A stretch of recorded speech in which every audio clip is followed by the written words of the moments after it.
Auspician este programa Colegio de Abogados de Río Cuarto, Gobierno de Córdoba, Municipalidad de Río Cuarto. ¿Qué tal? Bienvenidos, muy buenas tardes. Está comenzando Sujetos de Derecho. Hoy vamos a hablar con Paulo Botta, que es licenciado en Relaciones Internacionales por la Universidad Nacional de Córdoba, doctor en Estudios Avanzados por la Universidad Complutense de Madrid, sobre la situación de Afganistán. ¿Qué es lo que pasa en Afganistán hoy? Además, un dato muy interesante que tiene que ver con la creación de un podcast. Dos abogadas lo han generado en redes con otras perspectivas para conocer y escuchar a personas vinculadas con el derecho. Quédate, bienvenidos. Esto es Sujetos de Derecho. ¿Cómo se hace para construir una impunidad? Con acciones y con silencios. Los derechos humanos son el corazón filosófico y jurídico de nuestra Constitución. Las reformas judiciales tienen que estar rodeadas de una gran legitimidad. Las restricciones no pueden importar la suspensión total de derechos.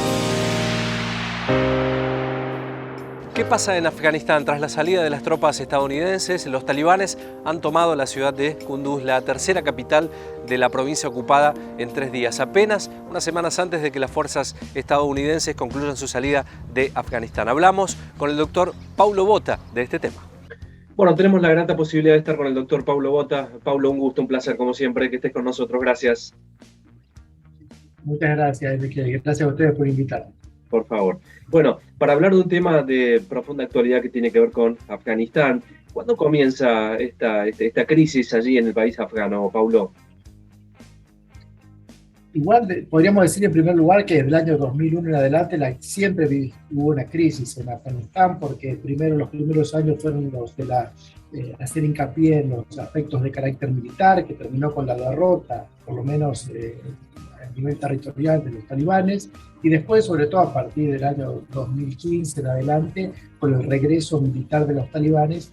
Pero esta crisis particularmente yo creo que comienza hacia fines del 2019, cuando los Estados Unidos toman la decisión de sentarse a negociar con los talibanes, porque parece una idea muy simple y no se puede ganar la guerra en términos militares, y por lo tanto hay que acordar con los talibanes una retirada ordenada. Entonces, en fines del 2019 y particularmente en febrero del 2020, que es cuando se forman los llamados acuerdos de Doha por la capital del estado de Qatar, que es el lugar donde se firman los acuerdos, que indican que a lo largo del 2020 y 2021 las tropas extranjeras se van a retirar de Afganistán. Ese es el contexto en el cual hemos visto la última crisis. Y si fuéramos un poco más específicos, diríamos que a partir de marzo de este año, cuando comienza a hacerse efectivo verdaderamente el cronograma de retirada de las tropas, es cuando de manera paralela, a medida que se van retirando las tropas de los países que enviaron sus fuerzas armadas a Afganistán, comienzan a avanzar los talibanes. Con la esperanza, o por lo menos así lo decían de manera pública, que el ejército nacional afgano pudiera soportar este embate talibán, lo cual hemos visto que no ha sucedido.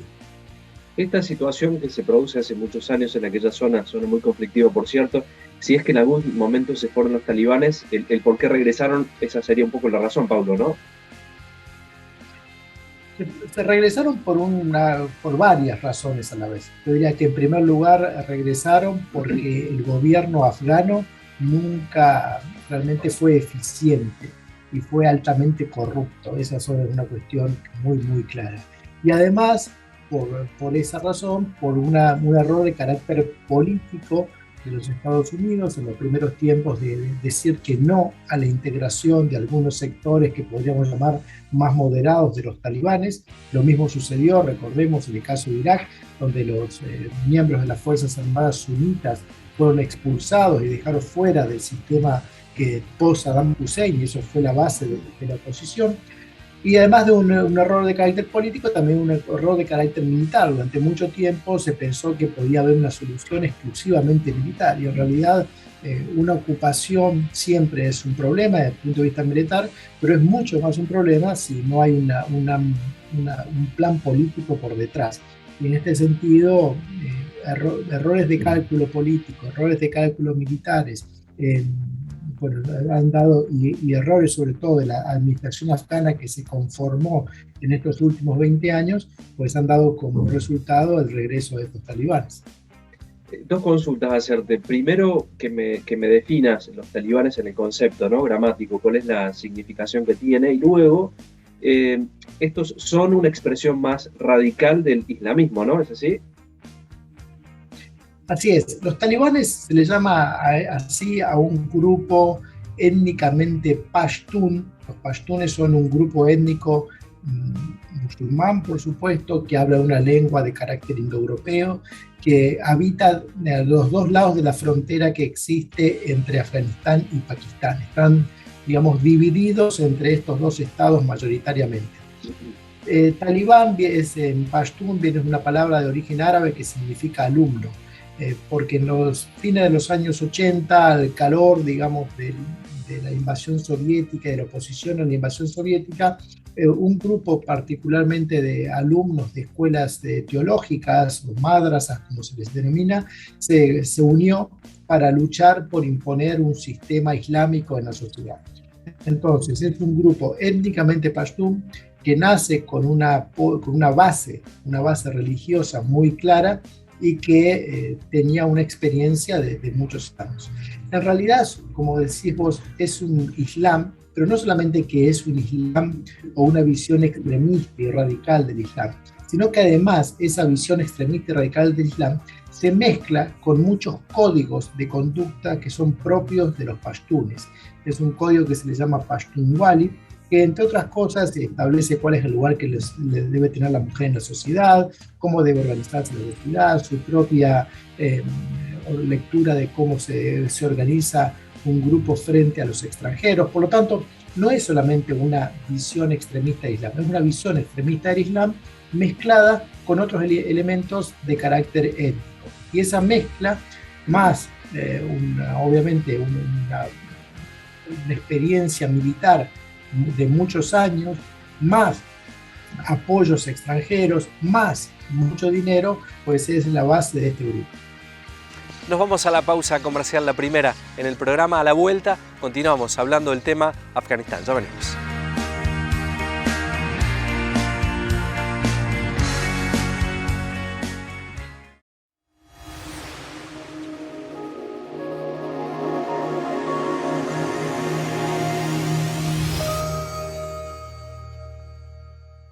Ya está en funcionamiento el sistema de seguimiento epidemiológico responsable.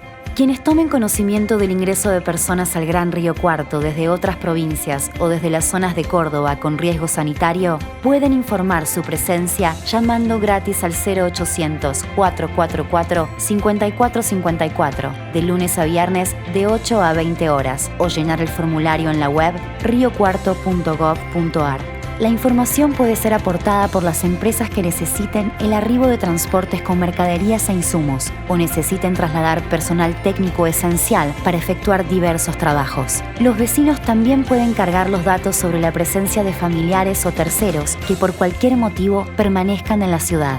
Se solicitarán los datos del vecino o empresa que informa, los datos de la persona y transporte que ingresa y la fecha estimada de entrada y permanencia en la ciudad. Es el momento de ser más responsables, ser más comprometidos y ser más solidarios para seguir cuidándonos entre todos.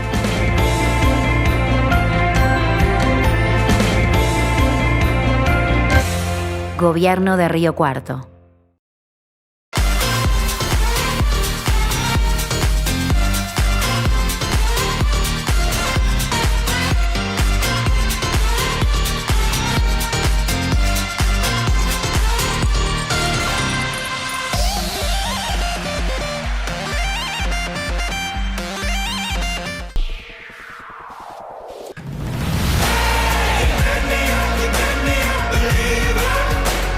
Believer,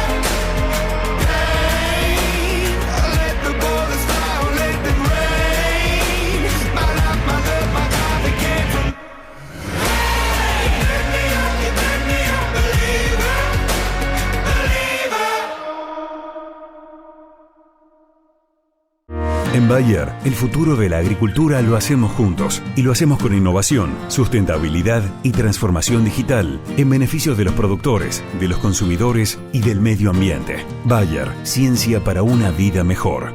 Por la época de sequías y la imprudencia de unos pocos, los cordobeses estamos en situación de incendios extremos. Toma conciencia urgente. No quemes basura y restos de poda. No tires colillas de cigarrillos o fósforos encendidos en el campo, bosques o zonas arboladas. Si se inicia fuego en el pasto y no alcanza intensidad, apagalo golpeando la llama con una manta o bolsa, si es posible mojada. Si estás en situación de riesgo, seguí las instrucciones de los bomberos o autoridades a cargo. Pedí asistencia llamando a la policía al 101, a bomberos al 100 o al 0800-888-38346.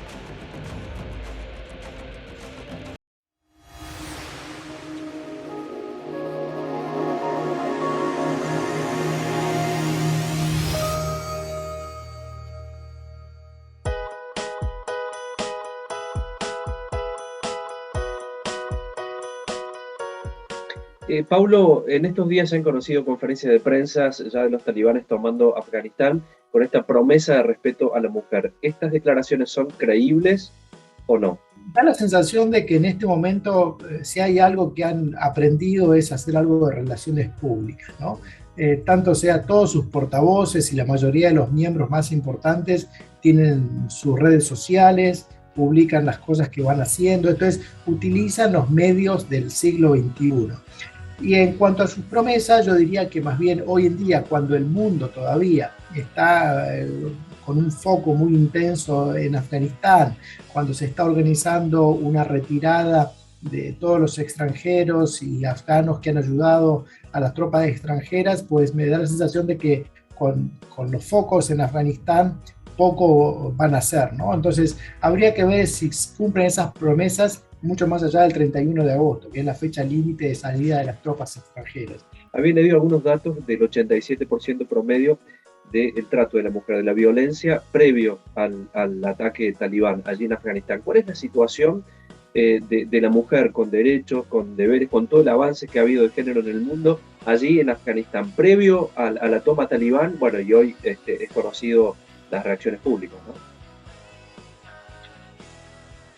Las informaciones que tenemos al respecto son básicamente las que nos dan Naciones Unidas, la de la misión humanitaria en Afganistán y también la que nos da la organización del Organismo de Naciones Unidas que se encarga del tráfico de drogas y narcotráfico, bueno, que nos dice un poco acerca de la sociedad, más los observadores extranjeros, más las ONG que están trabajando. Todo el mundo coincide en que es muy difícil hablar de la mujer como algo homogéneo en Afganistán. No es lo mismo una mujer en una ciudad como Kabul que en una pequeña ciudad o casi un pueblo pequeñísimo perdido en el medio de la nada, ¿no? Por supuesto, los condicionamientos son distintos, y lo mismo en cuanto a su nivel socioeconómico. Pero sí lo que podemos decir es que no solamente por los propios talibanes, sino por la propia cultura del lugar, la mujer tiene un papel muy, muy secundario. Entonces, en este sentido, lo que debemos entender es que no es que los talibanes imponen su punto de vista a una sociedad, no sé, liberal. Refuerzan su punto de vista ante una sociedad tradicional, donde si no existieran los talibanes, también las mujeres tendrían muchas limitaciones. Es lo que quiero enfatizar, ¿no es cierto? Entonces sí, por supuesto que van a tener muchas limitaciones. Tal vez la única gran diferencia es que en estos últimos 20 años, con todos los problemas del caso, pero ha habido mayores posibilidades para muchas mujeres, tener acceso a educación, becas para estudiar en el exterior.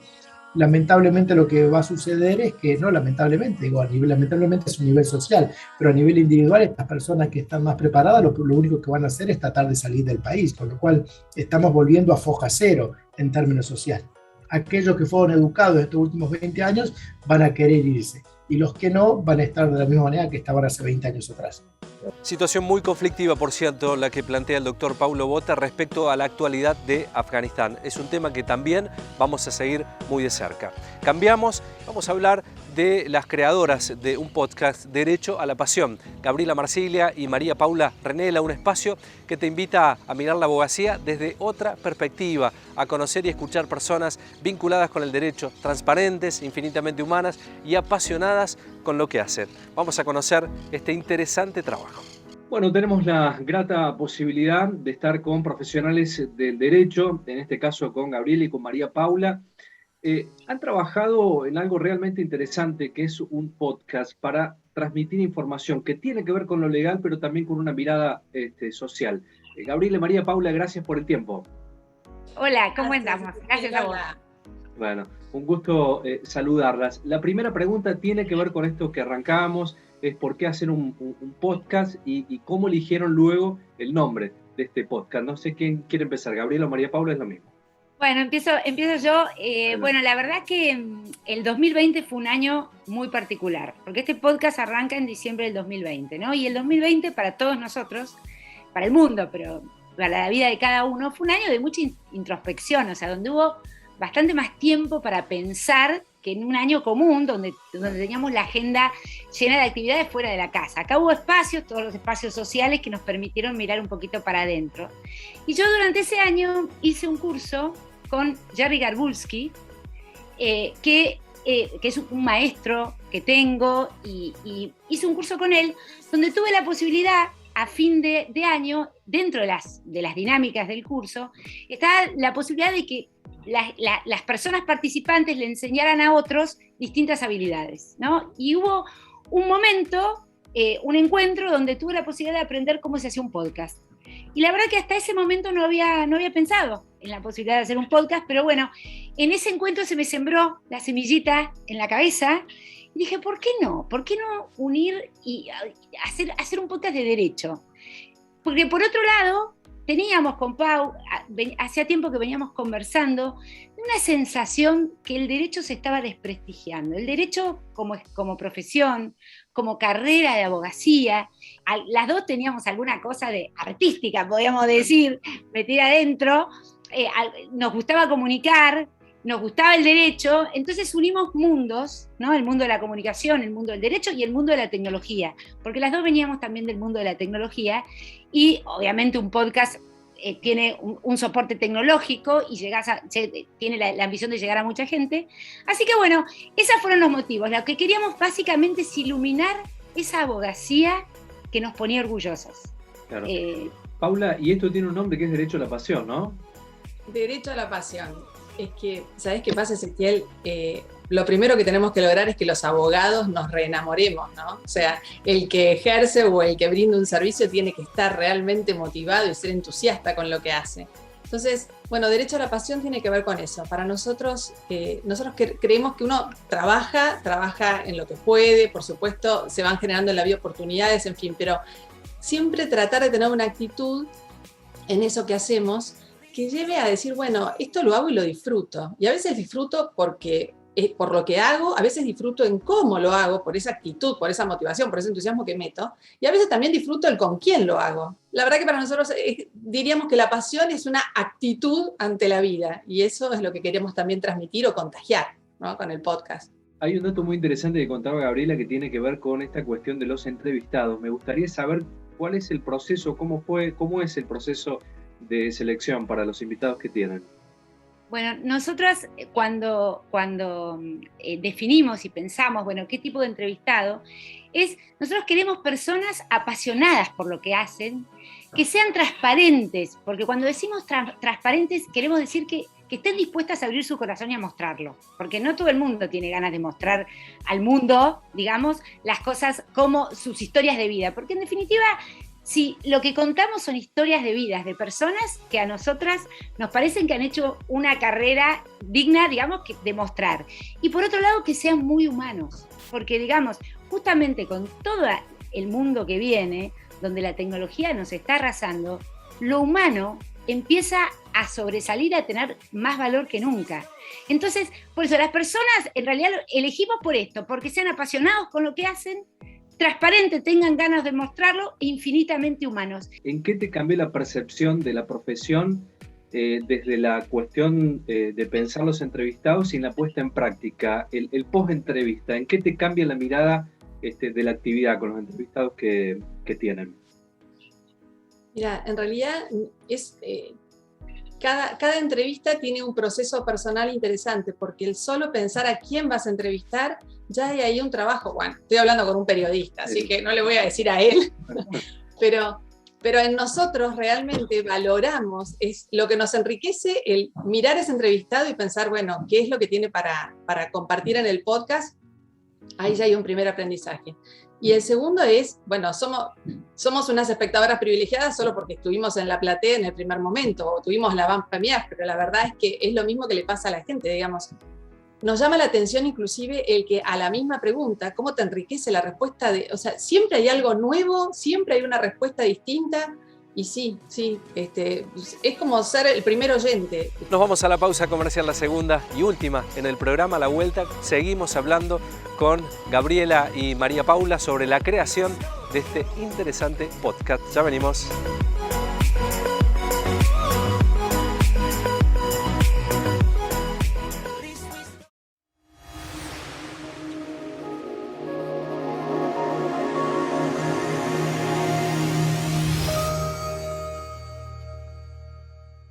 Ya está en funcionamiento el Sistema de Seguimiento Epidemiológico Responsable. Quienes tomen conocimiento del ingreso de personas al Gran Río Cuarto desde otras provincias o desde las zonas de Córdoba con riesgo sanitario pueden informar su presencia llamando gratis al 0800-444-5454 de lunes a viernes de 8 a 20 horas o llenar el formulario en la web riocuarto.gov.ar. La información puede ser aportada por las empresas que necesiten el arribo de transportes con mercaderías e insumos o necesiten trasladar personal técnico esencial para efectuar diversos trabajos. Los vecinos también pueden cargar los datos sobre la presencia de familiares o terceros que por cualquier motivo permanezcan en la ciudad. Se solicitarán los datos del vecino o empresa que informa, los datos de la persona y transporte que ingresa y la fecha estimada de entrada y permanencia en la ciudad. Es el momento de ser más responsables, ser más comprometidos y ser más solidarios para seguir cuidándonos entre todos.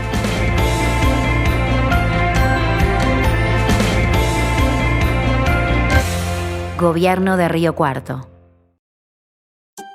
En Veterinaria Mendieta nos ocupamos de tu mascota y le damos toda la atención que necesita. Clínica, accesorios, peluquería, alimentos balanceados, ecografías. Veterinaria Mendieta, el mejor premio para tu mascota.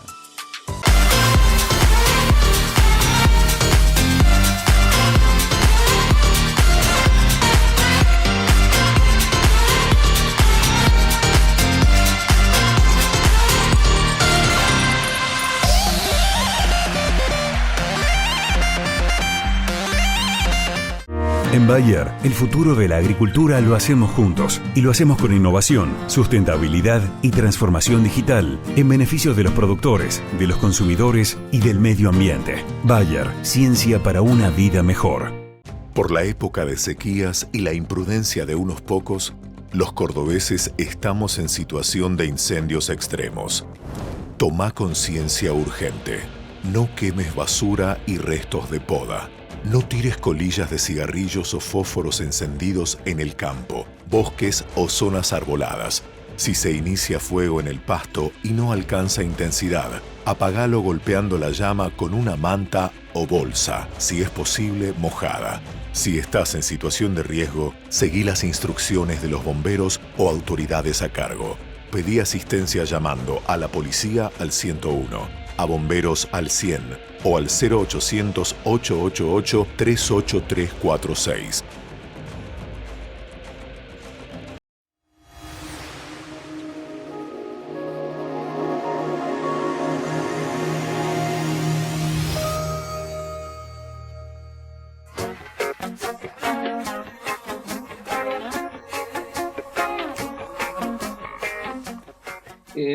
Gabriela, ¿qué se le exige hoy a los abogados? Hablaban ustedes en la apertura de una necesidad de buscar un cambio en la sociedad y por preconceptos por el que tiene la gente. Bueno, ¿qué se le exige hoy, según la mirada de ustedes, a los abogados?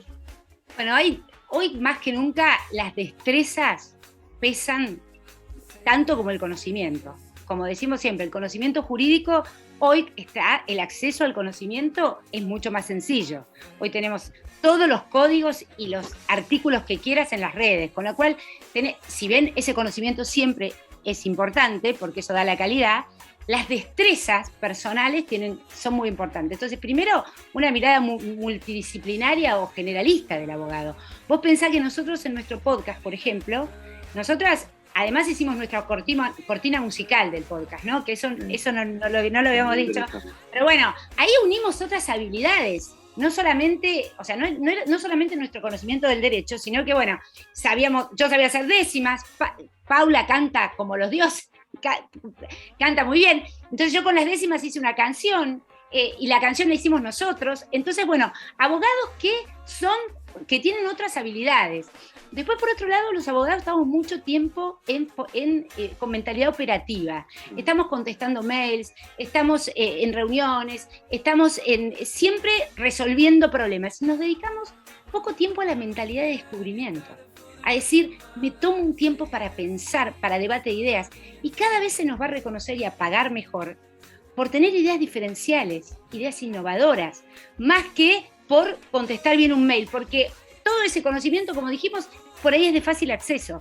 Entonces, eso, ¿no? El abogado, el desarrollar cada vez más la mentalidad de descubrimiento. También se nos exige hay una demanda, digamos, de aportar valor y tener una mayor cercanía. O sea, se nos exige también el realmente llegar a aquellos a quienes les prestamos los servicios legales de otra manera. Por supuesto, la empatía siempre ha sido una necesidad para nuestra profesión, pero ahora ese estar más cercano también se traduce en que se nos entienda.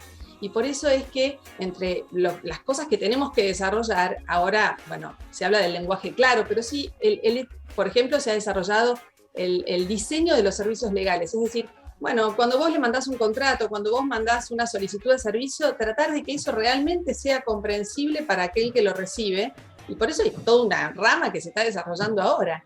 Tenemos que tener agilidad para aprender cosas nuevas y rápido. Para cerrar este punto, que es ejercer el derecho como la medicina clínica, digamos. Y eso es importante, conocer al cliente, conocer el negocio, conocer a fondo el negocio del cliente y tener una conexión emocional con el cliente, que esto significa ser creativos en cuanto al diseño de soluciones respecto al problema que realmente el cliente tiene. Significa que la relación con el cliente no es una transacción comercial, es una relación humana con conexión personal que va creciendo en función de los resultados y obviamente compromiso con el caso que estamos llevando adelante, ¿no? Lo último es que inviten a los que nos están mirando que la sigan en el podcast. ¿Y cómo hacen? Bueno, por Instagram, o sea, estamos en Instagram en Derecho a la Pasión, nos buscan como Derecho a la Pasión y ahí estamos, y tienen que ir, obviamente en la bio está el link para entrar y entrar directamente a las distintas plataformas, porque tenemos el podcast puesto en todas las plataformas, en Spotify, en Apple, en YouTube, también está en YouTube, nos pueden buscar por YouTube. Sí. Así que bueno. ¿Qué entrevistas se vienen, digo, si se puede saber? Te decimos la que está en este momento, que es de Beltrán Gambier, en este momento, pero tienen todas para escuchar. La verdad que es una más linda que la otra porque tienen todos, son muy interesantes. Lo que sí podemos decir es que son imperdibles. Final del programa, muchas gracias por acompañarnos. Recuerden que este programa ya está cargado en nuestro canal de YouTube. Nos pueden seguir también a través de redes, Twitter, Facebook e Instagram como Sujetos de Derecho. Nos reencontramos la próxima semana. Gracias por la compañía. Chau. Auspician este programa Colegio de Abogados de Río Cuarto, Gobierno de Córdoba, Municipalidad de Río Cuarto.